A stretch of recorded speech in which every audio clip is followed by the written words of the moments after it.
The radio crackled with static as Sarah Chen pressed herself deeper into the muddy trench. Rain hammered the mountainside with such force that it felt like nature itself was trying to wash away every trace of the war that had consumed this remote valley for months. Water streamed down her face, mixing with the camouflage paint that had long since started to run in dark streaks across her cheeks.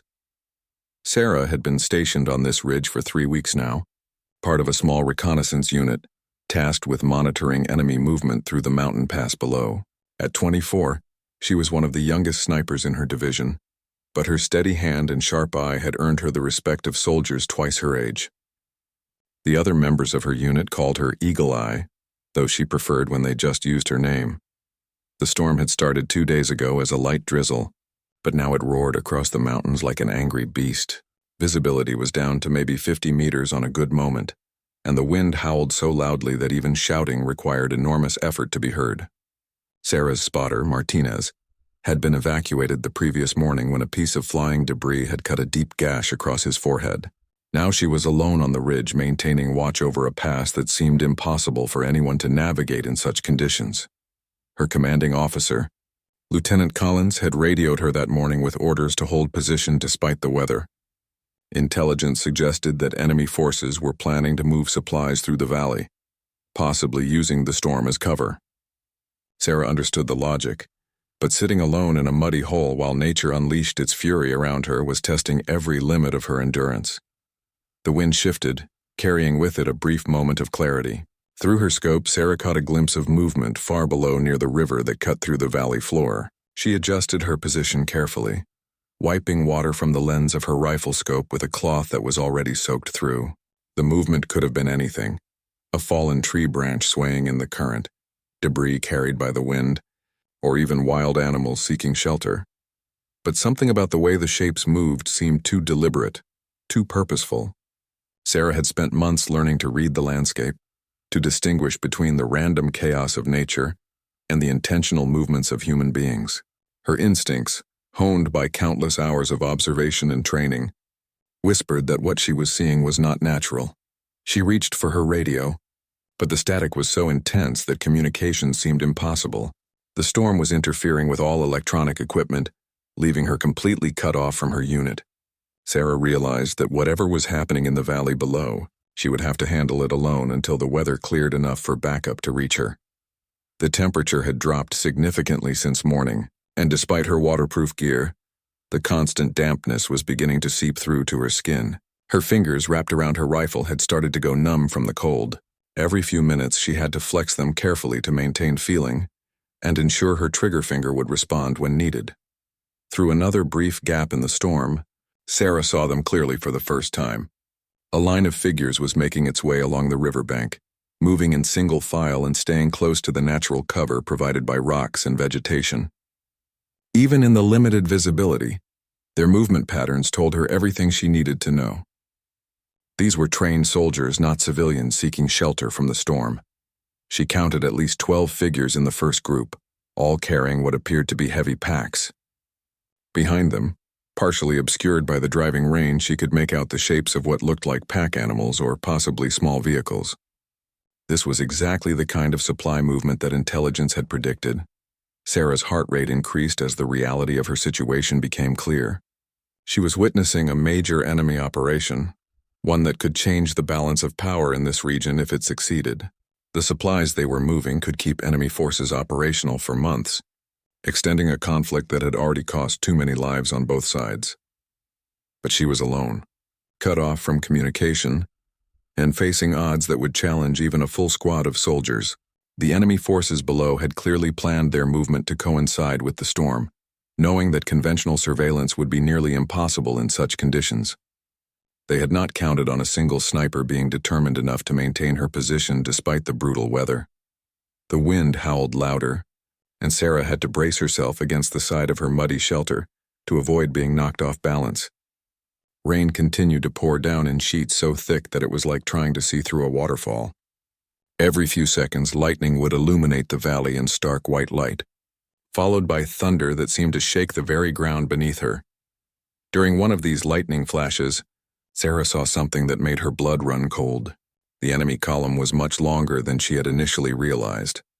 What she had first taken for a small supply convoy was actually a significant military movement, possibly involving 50 or more personnel. If this force succeeded in reaching its destination, it could completely alter the strategic situation in the region. Sarah checked her ammunition and equipment one final time. Her rifle was functioning despite the moisture, and she had enough rounds for an extended engagement if necessary, but she knew that once she opened fire, her position would be revealed, and the enemy would do everything possible to eliminate the threat she represented. As she settled into firing position, Sarah thought briefly about her family back home, about the letter she had written to her parents but never sent, about all the things she had planned to do after her tour of duty ended.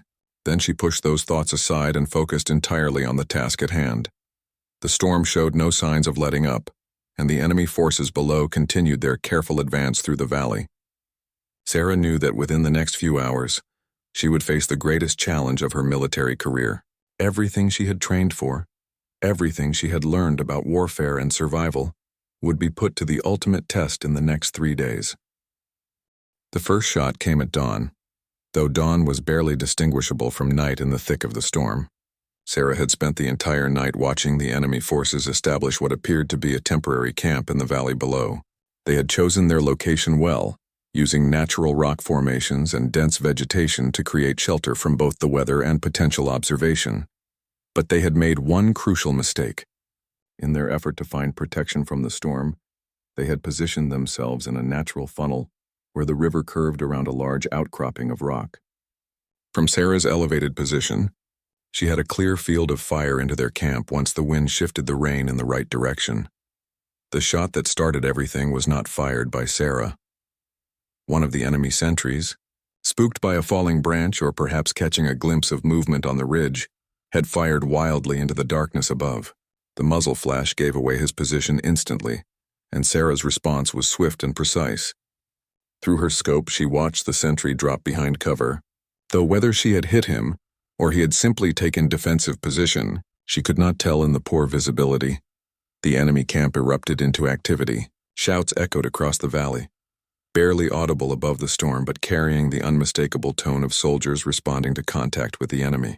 Sarah could see figures moving rapidly between positions, setting up defensive arrangements and trying to locate the source of the incoming fire. Sarah had the advantage of elevation and concealment, but she also knew that once the enemy organized their response, her position would become increasingly dangerous. Military units were trained to deal with sniper threats, and it would not take them long to begin systematic suppression fire on likely positions along the ridge. She fired 3 more carefully aimed shots in rapid succession, each one targeted at muzzle flashes or movement that she could detect through brief breaks in the rain. The enemy response was immediate and overwhelming. Automatic weapons fire erupted from multiple positions in the camp, spraying the entire ridgeline with bullets that whistled through the air around her position. Sarah pressed herself flat against the bottom of her muddy trench as rounds impacted the ground above her head. Dirt and rock fragments showered down on her, mixing with the rain to create a gritty paste that coated everything. The enemy was firing blind, but they had enough firepower to make the entire ridge extremely dangerous.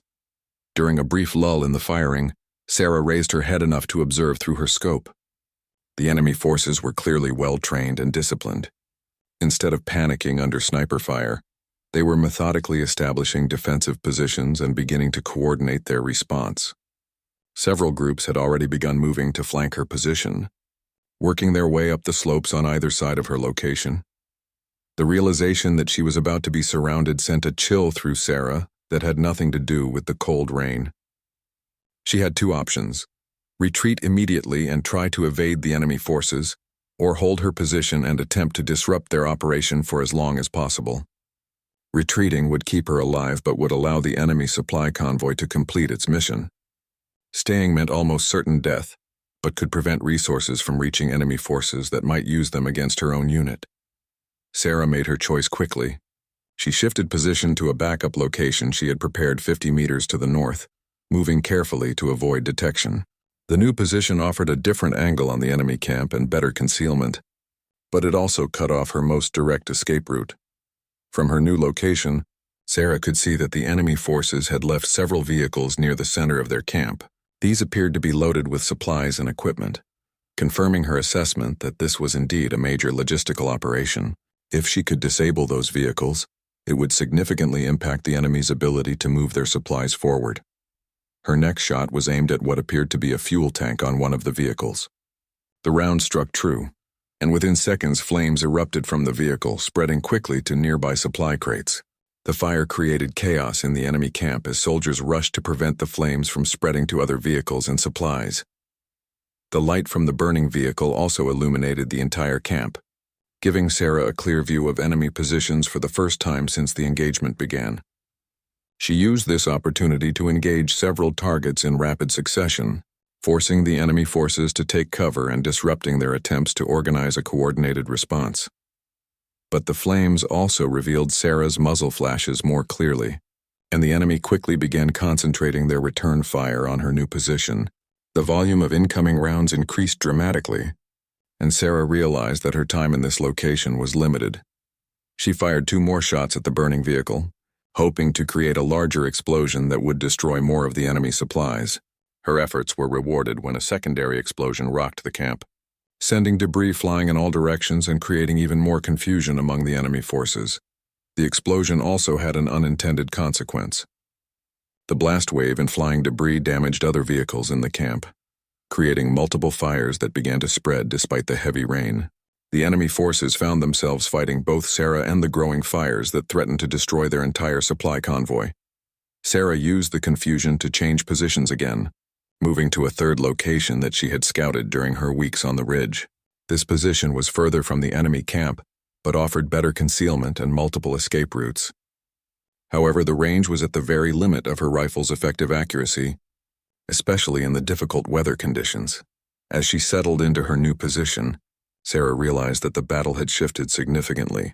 What had begun as an attempt to observe and report enemy movement had become a full-scale engagement that was disrupting a major enemy operation.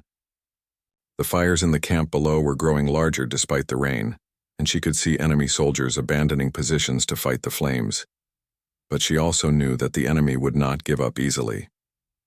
The supplies they were transporting were clearly vital to their operations, and they would commit significant resources to eliminating the threat she represented. Already she could see groups of soldiers moving up the mountainside toward her general area, beginning a systematic search that would eventually find her. The storm continued to rage around her, but Sarah noticed that the wind patterns were shifting slightly. The rain was still heavy, but occasional breaks in the cloud cover suggested that the worst of the weather might be beginning to pass. If the storm cleared significantly, she would lose the concealment that had kept her alive thus far. Sarah checked her remaining ammunition. She had used more rounds than she had planned, and if the engagement continued at this pace, she would face the choice between conserving ammunition for a potential escape or continuing to engage the enemy forces below. Either choice carried significant risks, but she knew that every minute she could keep the enemy occupied was time that could be crucial for her own forces to respond to the situation. By midday, the character of the battle had changed completely. What remained of the enemy supply convoy was scattered across the valley floor, with several vehicles still burning despite the continuing rain. The acrid smoke mixed with the storm clouds, creating a dark haze that reduced visibility even further. But Sarah knew that the apparent chaos below was deceiving. The enemy forces were regrouping and adapting to her tactics. She had moved positions 4 more times since dawn, each relocation becoming more dangerous as enemy search teams closed in on her general area. Her latest position was in a cluster of large boulders near the ridge crest, offering good concealment but limited escape routes. From here, she could observe 3 different approaches that enemy forces might use to reach her location. The first search team appeared around noon, moving carefully up the eastern slope in a standard tactical formation. Sarah counted 8 soldiers, all carrying assault rifles and moving with the practiced efficiency of experienced combat troops. They were following a logical search pattern, checking each potential sniper position methodically as they climbed toward the ridge. Sarah faced a difficult decision. Engaging the search team would reveal her position to other enemy forces, but allowing them to continue their advance would eventually lead them directly to her location. She decided to wait, hoping they would move past her position without detecting her presence. The search team passed within 30 meters of her hiding place, close enough that she could hear their voices despite the wind and rain. They were speaking in hushed tones, communicating through hand signals and clearly taking the sniper threat seriously. One soldier carried what appeared to be a radio, suggesting they were in contact with other search teams and the main force below. As the team moved past her position, Sarah caught fragments of their radio communications. While she could not understand their language fluently, certain words and phrases were familiar enough for her to grasp the general meaning. Additional search teams were moving up the western slope, and a larger force was preparing to climb the northern approach. They were conducting a coordinated search that would systematically cover the entire ridge within a few hours. Sarah realized that remaining stationary was no longer an option. She would have to move constantly to stay ahead of the search teams, but each movement carried the risk of detection. The wet ground showed footprints clearly, and experienced trackers would be able to follow her trail despite the rain. She decided to use the terrain to her advantage. The ridge was crossed by several deep gullies carved by centuries of water runoff. These natural trenches offered concealment and mobility, but they also channeled movement in predictable directions. If the enemy forces anticipated her use of these routes, they could set ambushes at key points. Sarah began moving through the largest gully, staying low and pausing frequently to listen for sounds of pursuit. The rushing water at the bottom of the gully masked most noise, but it also prevented her from hearing approaching enemy forces. Every shadow could conceal a waiting soldier, and every bend in the gully could hide an ambush. After moving several hundred meters through the gully system, Sarah found a position that offered observation of both the valley below and the approaches to her location. From here she could see that the enemy forces had managed to contain most of the fires in their camp, though several vehicles appeared to be total losses. More importantly, she could observe the deployment of search teams across the mountainside. The enemy commander was clearly experienced in counter-sniper operations. Instead of sending search teams directly toward her last known position, they were establishing a perimeter that would gradually contract, forcing her into an increasingly small area where she could be overwhelmed by superior numbers. Sarah identified her best target among the search teams, the radio operator she had observed earlier. Eliminating him would disrupt communications between the search teams and potentially create confusion in their coordination. However, engaging him would immediately reveal her new position and bring intense return fire. She made the shot during a brief lull in the wind, when rain intensity decreased, just enough to provide clear visibility. The radio operator dropped immediately, and his team took cover behind nearby rocks. But instead of firing wildly as earlier teams had done, they remained disciplined and began calling for support through backup communications. The response was swift and overwhelming. Within minutes, automatic weapons fire was concentrating on her position from 3 different directions. The enemy forces had triangulated the source of her shot with impressive speed and were now attempting to suppress her position while other teams moved to surround her. Sarah was forced to abandon her position immediately, crawling through the gully system as bullets snapped through the air above her head. The enemy fire was accurate and sustained, indicating that they had identified her location precisely. Several rounds impacted so close to her position that rock fragments cut her face and hands. She emerged from the gully system 200 meters to the south, in an area of dense vegetation that offered good concealment but poor visibility. From here she could not observe the enemy camp or most of the search teams, but she was temporarily safe from direct fire. However, she knew that the search teams would quickly adjust their perimeter to include her new area of operations. The rain was beginning to lighten slightly, though the wind remained strong. If the weather continued to improve, Sarah would lose the environmental cover that had been crucial to her survival. Clear skies would make her movements visible from much greater distances and would allow the enemy to coordinate their search more effectively. Sarah's radio crackled briefly with static, suggesting that atmospheric conditions might be improving enough for communication. She tried to contact her headquarters, but received only intermittent signals that were too broken to convey useful information. The brief radio activity might have been detected by enemy forces, adding another layer of risk to her situation.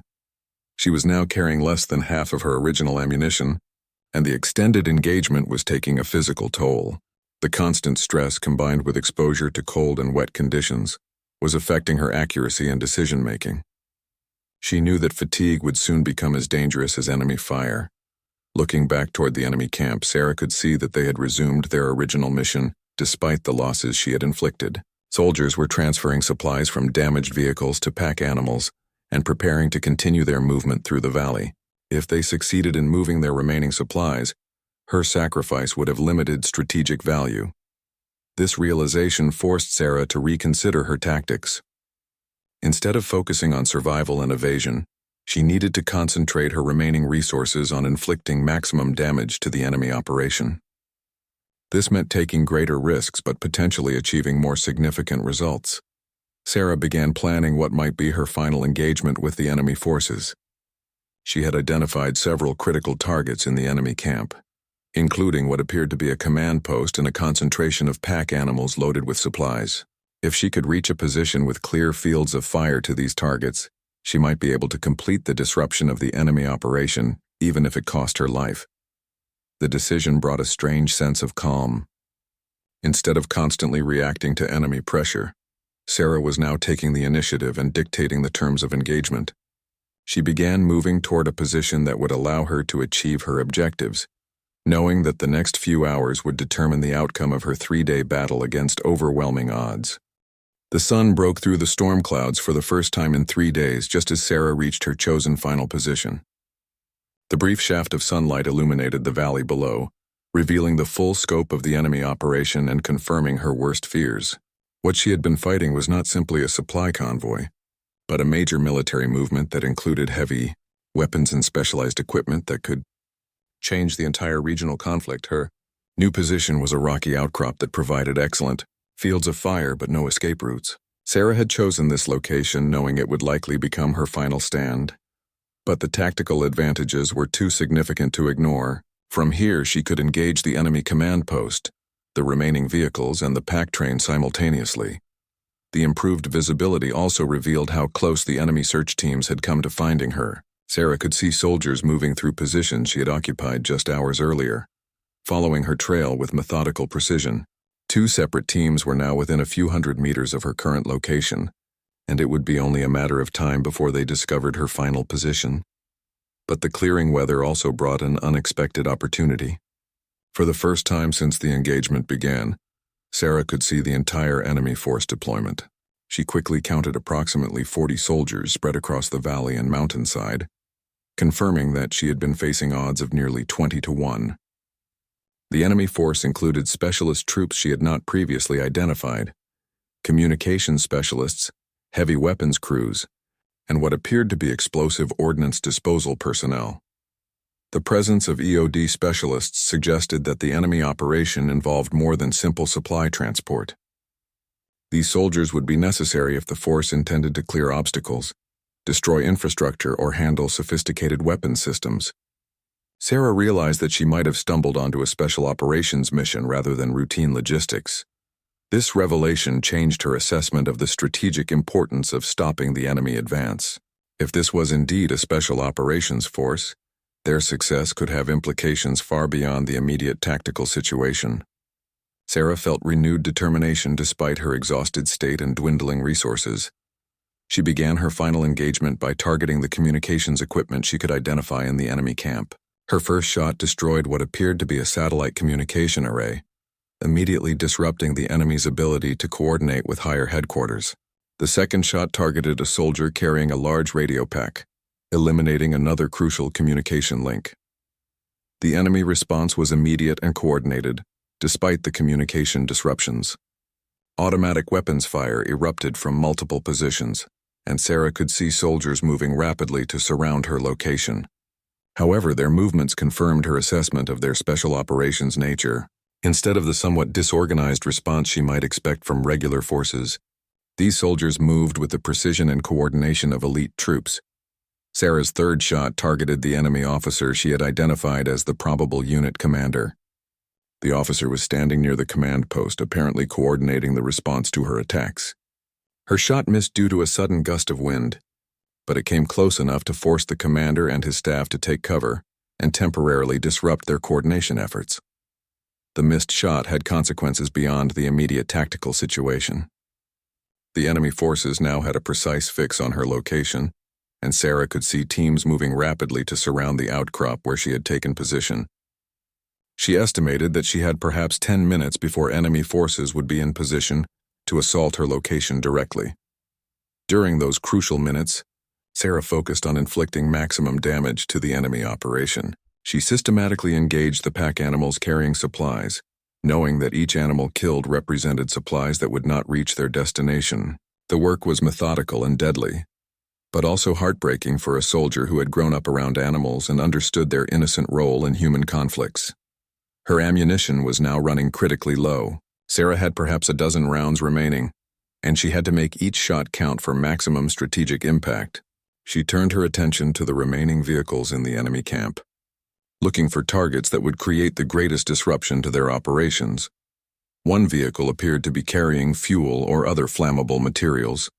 Based on the way enemy soldiers maintained distance from it and the protective measures she observed around its position, Sarah's next shot struck this vehicle, creating an explosion that was significantly larger than her previous successes.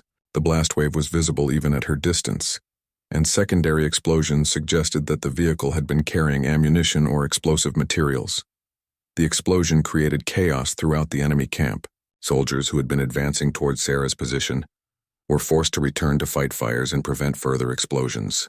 However, Sarah realized that she had also eliminated some of her concealment. The smoke and flames that resulted from the explosion would help mark her position for enemy forces. As if to confirm this concern, incoming fire increased dramatically in both volume and accuracy. The enemy forces had clearly identified her exact location and were now concentrating their fire to either eliminate her or keep her suppressed. While assault teams moved into position, Sarah could hear voices calling to each other in the rocks below her position. The enemy assault teams were close enough that direct communication was possible, indicating that her time was measured in minutes rather than hours. She used her remaining ammunition carefully, engaging targets that would provide maximum disruption to the enemy operation while conserving a few rounds for the inevitable close-range engagement. Her radio crackled with static, and for a brief moment, she heard a familiar voice calling her call sign. Lieutenant Collins was trying to reach her, apparently responding to the sounds of battle or possibly intelligence reports about the engagement. However, the signal was too weak and intermittent for meaningful communication, leaving Sarah essentially alone despite the knowledge that friendly forces were aware of her situation. The knowledge that her own forces knew about the engagement provided some comfort, but Sarah realized that help would not arrive in time to affect the immediate situation. The enemy forces below had recovered from the initial shock of her attacks, and were now mounting a coordinated response that would soon overwhelm her position regardless of her skill or determination. Sarah took careful aim at her final long-range target, a group of enemy soldiers who appeared to be setting up a heavy weapon system that could be used to destroy her position entirely. The shot required perfect timing and accuracy, as the range was at the very limit of her rifle's capability, and the wind was still gusting unpredictably. The shot was successful, eliminating the heavy weapons crew and preventing them from bringing their system into action. However, the muzzle flash from her rifle provided enemy forces with a precise location for their return fire, and the incoming rounds immediately became more accurate and intense. Sarah pressed herself against the rocks as bullets struck all around her position. She could hear the distinctive sounds of different weapon systems engaging her location, suggesting that the enemy had multiple teams in position for the final assault. The volume of fire was so intense that movement of any kind would be immediately fatal. But in the brief pauses between volleys of enemy fire, Sarah could hear something that gave her hope. In the distance, barely audible above the sounds of battle, she could detect the distinctive sound of helicopter rotors approaching the valley. Whether the aircraft belonged to friendly or enemy forces remained to be determined, but their arrival would certainly change the dynamics of the engagement. The helicopters appeared over the ridge just as enemy forces began their final assault on Sarah's position. Two aircraft came into view simultaneously, approaching from different directions at high speed and low altitude. Sarah's heart sank as she recognized them as enemy helicopters, probably called in to support the ground forces that had been unable to eliminate her position through conventional means. The first helicopter began circling her position while the second took up an overwatch position further up the valley.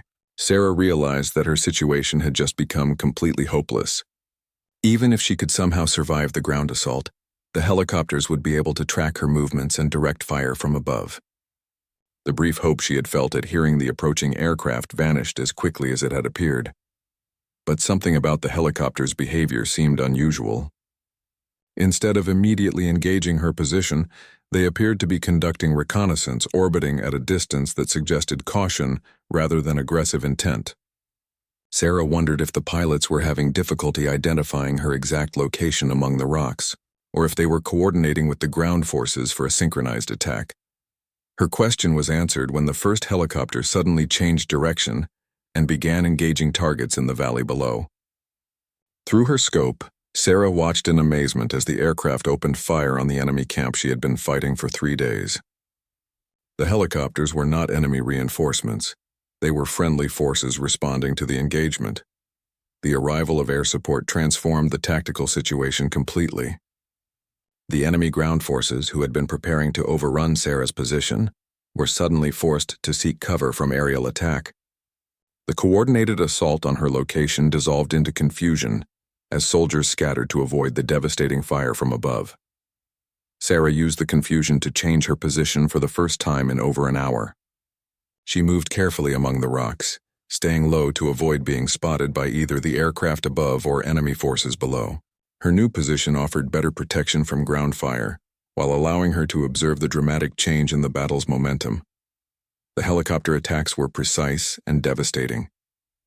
The pilots had clearly been briefed on the tactical situation and were systematically destroying the remaining enemy vehicles and supply concentrations. Secondary explosions erupted throughout the enemy camp as ammunition and fuel stores were hit by aerial fire. However, Sarah realized that the enemy Special Operations Force was too well trained to be completely demoralized by the air attacks. Instead of panicking, they were adapting to the new threat by dispersing into smaller groups and seeking covered positions that would be difficult for the helicopters to engage. Some groups were already beginning to move toward extraction points, attempting to salvage what they could from their failed mission. Sarah's radio finally crackled to life with clear communications. Lieutenant Collins's voice came through with perfect clarity, asking for her status and location. For the first time in 3 days, Sarah was able to respond and coordinate with friendly forces. Eagle-Eye to base, I'm alive but low on ammunition. Enemy forces are dispersing after your airstrikes, but several groups are still operational and attempting to extract.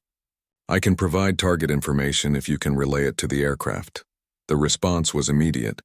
Copy that, Eagle-Eye. Outstanding work. We've been tracking this engagement through overhead surveillance. You've been fighting a reinforced Special Operations platoon for 3 days. Stand by for extraction, but first help us clean up these remaining targets. Sarah began calling in target information to the helicopters, directing their fire toward enemy groups that were attempting to escape with salvaged supplies and equipment. Her elevated position and 3 days of observing enemy movements made her an ideal spotter for the aerial attacks. One group of enemy soldiers had managed to reach a heavily forested area where the helicopters could not engage them effectively. Sarah realized that these soldiers might escape with crucial intelligence about friendly positions and capabilities. Using her few remaining rounds, she began engaging this group directly, forcing them to remain in position where the helicopters could eventually locate them. Her shots were accurate despite her exhaustion, and the enemy group was quickly pinned down in a small clearing where aerial fire could reach them. However, returning fire from this group was also accurate, and Sarah found herself under intense pressure from soldiers who were now fighting desperately to avoid capture or death. During this final exchange of fire, Sarah was struck by a bullet that grazed her left shoulder, creating a deep cut that bled heavily but did not disable her. The wound served as a stark reminder of how close she had come to death during the 3-day engagement, and how much her survival had depended on skill, luck, and determination in equal measure. The helicopters completed their systematic destruction of enemy positions within another 20 minutes. By that time, the valley below was littered with burning vehicles, scattered equipment, and the remnants of what had been a significant military operation. The enemy Special Operations Force had been effectively eliminated as a fighting unit, with any survivors scattered and unable to complete their mission. As the immediate threat ended, Sarah allowed herself to fully comprehend what she had accomplished. Fighting alone against overwhelming odds, she had not only survived but had successfully disrupted a major enemy operation that could have had strategic implications for the entire regional conflict. The supplies and equipment destroyed in the valley represented months of enemy planning and resources that would not be available for future operations. A third helicopter appeared over the ridge, this one configured for medical evacuation and personnel recovery. Sarah could see the distinctive markings that identified it as a friendly aircraft, specifically dispatched to extract her from the battlefield. After 3 days of isolation and combat, the sight of the rescue helicopter was almost overwhelming. But even as rescue approached, Sarah maintained her professional focus. She continued to scan the battlefield through her scope, looking for any signs of enemy activity that might threaten the extraction operation. Her training and instincts had kept her alive through the most challenging engagement of her military career, and she would not relax those standards until she was safely away from the battlefield. The rescue helicopter began its approach to a landing zone that Sarah had identified among the rocks near her position. The pilot was clearly experienced in combat extractions, approaching at an angle that minimized exposure to potential ground fire, while providing covering fire positions for the door gunners. As the helicopter settled into the landing zone, Sarah gathered her equipment and prepared to move. Her rifle had served her well during the 3-day engagement, and despite its weight, she was not willing to leave it behind. The weapon had become almost an extension of herself during the long hours of combat, and abandoning it would feel like leaving part of herself on the battlefield. Sarah's extraction from the ridge would mark the end of one of the most remarkable individual combat actions in recent military history. But as she prepared to leave the position she had defended for 3 days, she knew that the full impact of her actions would only become clear in the days and weeks to follow. The helicopter lifted off from the ridge as the last of the storm clouds cleared from the valley below. Sarah pressed her face against the window, watching the battlefield she had defended for 3 days grow smaller beneath the aircraft. From this height, the full scope of destruction was visible: burning vehicles scattered across the valley floor, craters from explosions, and the dark scars where fires had spread despite the rain. The medic aboard the helicopter worked quickly to treat Sarah's shoulder wound while she provided a detailed briefing to the intelligence officer who had accompanied the extraction team. Every detail of the enemy operation was crucial for understanding the broader strategic picture and preventing similar operations in the future. The force was definitely special operations, Sarah reported, speaking loudly over the helicopter's engines. They had specialized equipment I've never seen before, and their movement patterns suggested they were trained for deep penetration missions. This wasn't a simple supply run. The intelligence officer nodded grimly. We suspected as much from the overhead surveillance we managed to conduct when the storm cleared. Initial analysis suggests this was a reconnaissance and sabotage mission, targeting our forward operating bases. Your actions may have prevented a coordinated attack that could have compromised our entire defensive line. Sarah felt a wave of exhaustion wash over her as the adrenaline from 3 days of combat finally began to fade. The constant stress, lack of sleep, and physical demands of the engagement were catching up with her now that the immediate danger had passed. She struggled to maintain focus as the intelligence officer continued his questioning. Can you estimate how many enemy personnel were neutralized during the engagement? He asked, consulting notes on a waterproof tablet. Sarah thought carefully before responding. Direct confirmation is difficult given the conditions, but I observed at least 12 individuals who were definitely eliminated by my fire. The helicopter strikes accounted for many more. Based on initial enemy strength and the survivors we observed attempting to extract, I would estimate that at least 30 to 35 enemy personnel were neutralized. The numbers represented a devastating blow to what had clearly been a carefully planned and executed enemy operation. The loss of specialized personnel, equipment, and supplies would take months or possibly years to replace, significantly degrading enemy capabilities in the region. As the helicopter approached the forward operating base, Sarah could see crowds of soldiers gathered near the landing pad. Word of her single-handed defense against overwhelming odds had spread throughout the base, and her fellow soldiers had turned out to witness her return. The sight was both gratifying and slightly embarrassing for someone who had always preferred to work quietly and professionally. Lieutenant Collins was waiting at the landing pad as the helicopter touched down. His expression mixed relief, pride, and amazement as he helped Sarah from the aircraft. Outstanding work, Chen.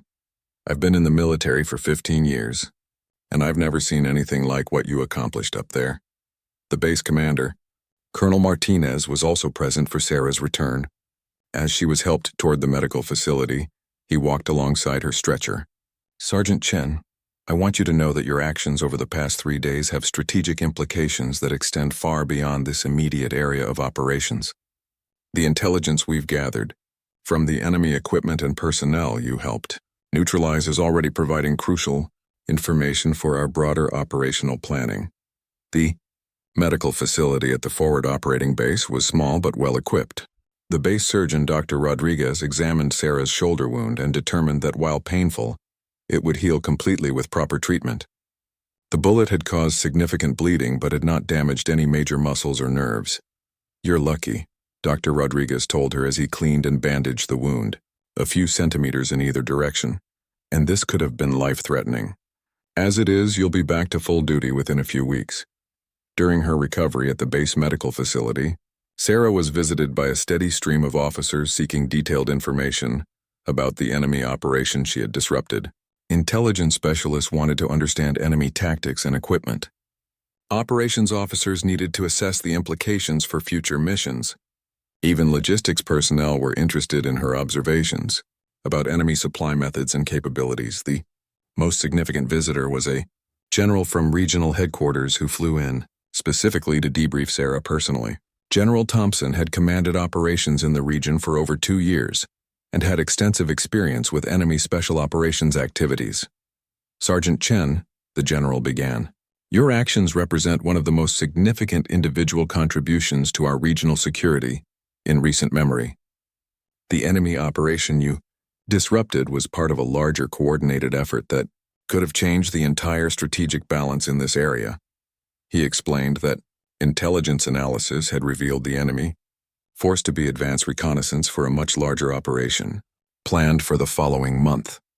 Their mission had been to identify and mark targets for precision strikes that would have eliminated key friendly installations and personnel by preventing them from completing their reconnaissance and eliminating their specialized personnel.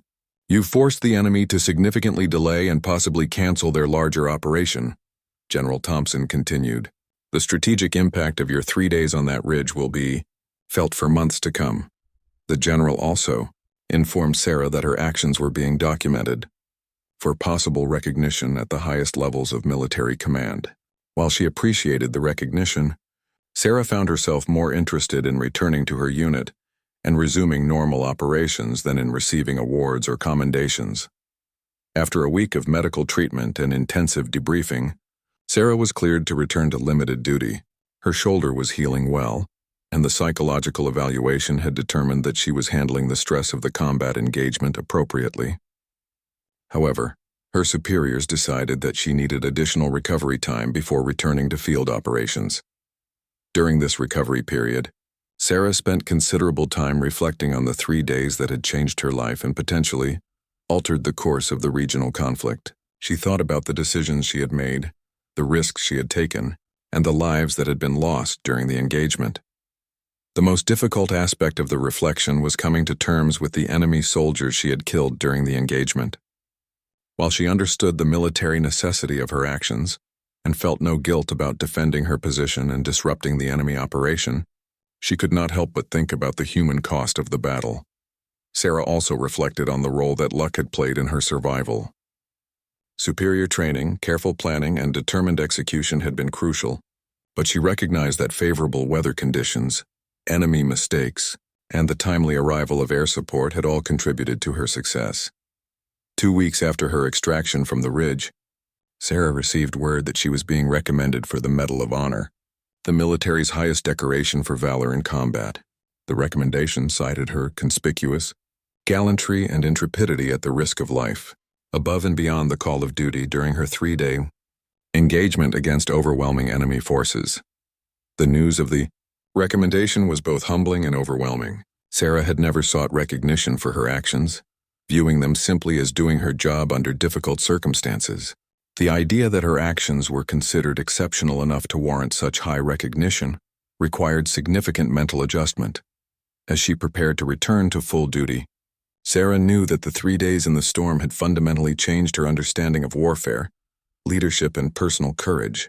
The experience had tested every aspect of her training and character, revealing capabilities she had not known she possessed. The ridge where she had made her stand was now secured by friendly forces and had become an important observation post for monitoring enemy activity in the region. Sometimes Sarah would look toward the mountains and think about those 3 days when the storm had provided cover for both her enemies and herself, and when a single soldier with a rifle had held the line against overwhelming odds. The enemy forces never attempted another major operation in that sector of the front lines. Intelligence reports suggested that the loss of their specialized reconnaissance unit had forced them to completely revise their strategic planning for the region. Sarah's 3 days in the storm had indeed changed the course of the war, one carefully aimed shot at a time.